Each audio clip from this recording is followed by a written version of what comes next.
فاروق سہیل گوندی صاحب کا اور جمہوری پبلیکیشنز کا تہہ دل سے مشکور ہوں، اور عبداللہ ملک صاحب کے خاندان کا، کوثر عبداللہ ملک صاحب کا،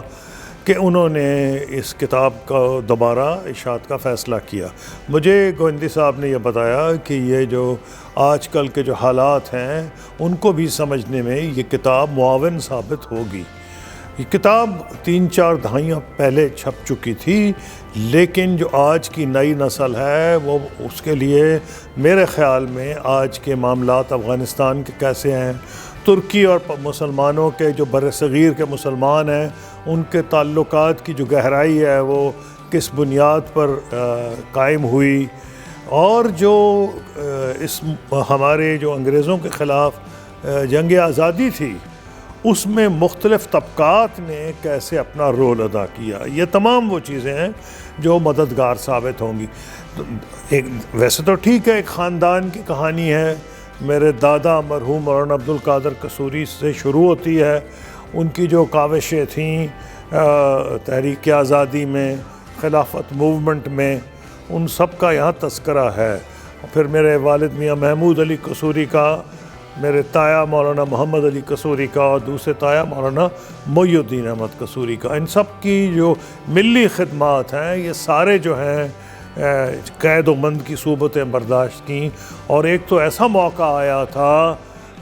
کہ قصور میں انگریزوں نے ہمارے گھر کے سامنے پھانسی کی وہ لگا دی تھی، وہ جو ٹکٹکی، اور ان کہا تھا کہ پورے خاندان کو ہم پھانسی دیں گے۔ یہ اس وقت کی بات ہے جب جلیانوالہ باغ میں انگریزوں نے شہید کر دیا تھا ہندوستانیوں کو جو وہاں احتجاج کرنے کے لیے آئے تھے۔ اب یہ تو کیا اس کا بیک گراؤنڈ کیا ہے؟ مسئلہ تو یہ ہے، یہ بتاتی ہے کہ بر صغیر کے مسلمان اس زمانے میں کیسے سوچ رہے تھے۔ ان میں بھی مختلف طبقات تھے، مختلف فکر کے لوگ تھے، کچھ لوگ مکمل طور پر مذہبی خیالات رکھتے تھے، کچھ مذہبی ہونے کے ساتھ ساتھ جیسے میرا خاندان تھا وہ ایک قومی جد و جہد میں بھی حصہ لے رہے تھے۔ اب اس میں آپ کو یہ بھی سمجھنے میں آسانی ہوگی کہ بر صغیر کے مسلمان کیسے سوچتے تھے، جو حریت پسند تھے۔ مثلا میرے والد کی خواہش تھی کہ ان کے بیٹے جو ہیں جا کے ترکی کی فوج میں شامل ہو جائیں، اور جو میرے تایا ہے جو وہ کیمبرج سے پہلے پڑھ کے آئے تھے، مولانا محمد علی قصوری، وہ افغانستان جائیں۔ وہ میں آپ کو بتاؤں گا کہ کس لیے وہاں جائیں، وہاں اسلام کی خدمت کریں اور اکٹھا کریں افغانوں کو، تاکہ افغان حکومت کو قائل کیا جائے کہ برٹش انڈیا پہ حملہ کر دیا جائے اس کو آزادی کروانے کے لیے۔ تو میرے والد کو ترکی تو جانے کی نوبت اس لیے نہ آئی کہ اس سے پہلے ہی جس خاطر یہ لوگ مسلمان ہند اکٹھے ہوئے تھے خلافت موومنٹ میں، وہاں ترکی نے خود خلافت ابالش کر دی، لیکن بنیادی طور پر جب مسلمان ہند اکٹھے ہوئے، وہ زیادہ تر تو پاکستان کا علاقہ ہے، اس میں نارتھ انڈیا کے مسلمان بھی شامل تھے، تو وہ ہوئے تھے کہ وہ ترکی کے لوگوں سے ان کے ملی جذبات تھے۔ آپ کا اس سے اندازہ لگائیں کہ جب میں وزیر خارجہ تھا اور میں ملا ترکی کے موجودہ صدر وزیر اعظم تھے، اور اس وقت کے جو صدر تھے، ان دونوں نے اس بات کا ذکر کیا، موجودہ صدر نے اور اس وقت جو صدر تھے ان دونوں نے اس بات کا ذکر کیا کہ ترکی کے مسلمان کبھی نہیں بھولتے اس بات کو کہ کس طرح ایک جو ترکی کے لیے مشکل وقت تھا، انہوں نے ہندوستان کی حکومت، انگریز حکومت پہ دباؤ ڈالا کہ وہ ترکی کی مخالفت ترک کرے۔ تو یہ سارا سمجھنے میں آپ کو آسانی ہوگی، اس کتاب کو جو لوگ پڑھیں گے انہیں یہ بھی سمجھ آئے گا کہ کیا وجہ ہے کہ آج بھی ترکی اور مسلمانوں کے جو پاکستان کے ہیں ان کے کیوں دل یکساں دھڑکتے ہیں۔ اس میں پھر یہ ہے کہ افغانستان کا کیا وجہ تھی۔ اس وقت اصلی بات یہ تھی کہ 2 ریاستیں مسلمان جو تھیں وہ انگریزوں کے تسلط میں ڈائریکٹلی نہیں تھیں، ایک ترکی اور ایک افغانستان۔ تو جو یہاں کے مسلمان تھے جو آزادی انگریزوں سے حاصل کرنا چاہتے تھے، ان کی یہ خواہش تھی کہ ان کی مدد سے حملہ کیا جائے، اور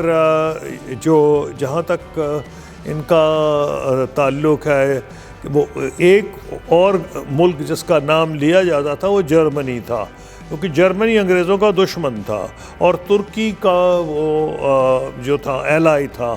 تو جرمنی کی بھی مدد کی خواہش تھی ان کی۔ اور میں جب وزیر خارجہ بنا تو میں جرمنی گیا تو حیران ہو گیا، کیونکہ ان کی عادت ہے وہ تیاری کر کے آتے ہیں، تو جرمن فارن آفس کی فائلز میں بھی تھا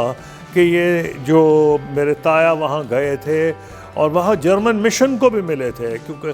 چھپ کے وہ کوشش کر رہے تھے کہ افغانستان اور جرمنی اکٹھے ہو کے مدد کریں وہ ہندوستان کے مسلمانوں کی اور ہندوستانیوں کی۔ اور یہ مت بھولیں کہ اس میں صرف مسلمان نہیں تھے، یہ ٹھیک ہے کہ زیادہ اس میں مسلمان تھے، گورنمنٹ ان ایگزائل بنی تھی، لیکن اس میں جو اس کے صدر تھے وہ ایک راجہ مہندر پرساد یعنی ہندو تھے،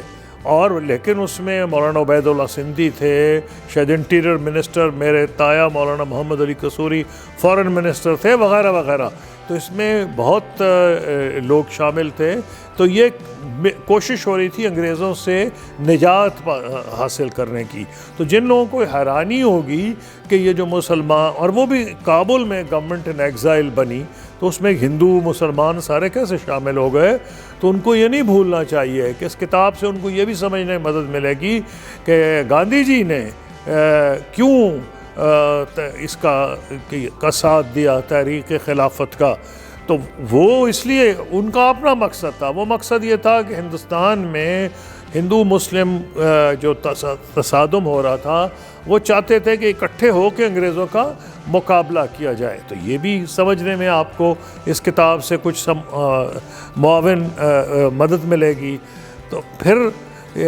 تو یہ تو میں نے آپ کو سمجھایا کہ کیا وجہ تھی کہ یہاں کے مسلمان ترکی اور افغانستان کی طرف دیکھتے تھے۔ یہ دوسری بات ہے کہ میرے تایا زیادہ کامیاب نہیں ہوئے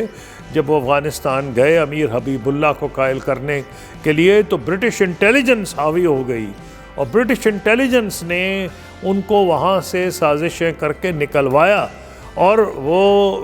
اس دور میں کی میں بات کر رہا ہوں جب وہاں کے جو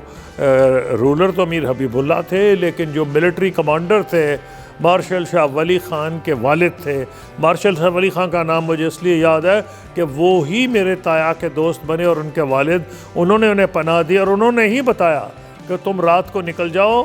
نہیں تو انگریزوں نے امیر کو قائل کر لیا ہے کہ تم پہ حملہ ہوگا، تمہیں قتل کر دیا جائے گا۔ اس کے بعد وہ کئی سال انہوں نے گزارے۔ ایک علاقہ ہے یاغستان کا کہلاتا ہے، وہ پاکستان افغانستان کا جو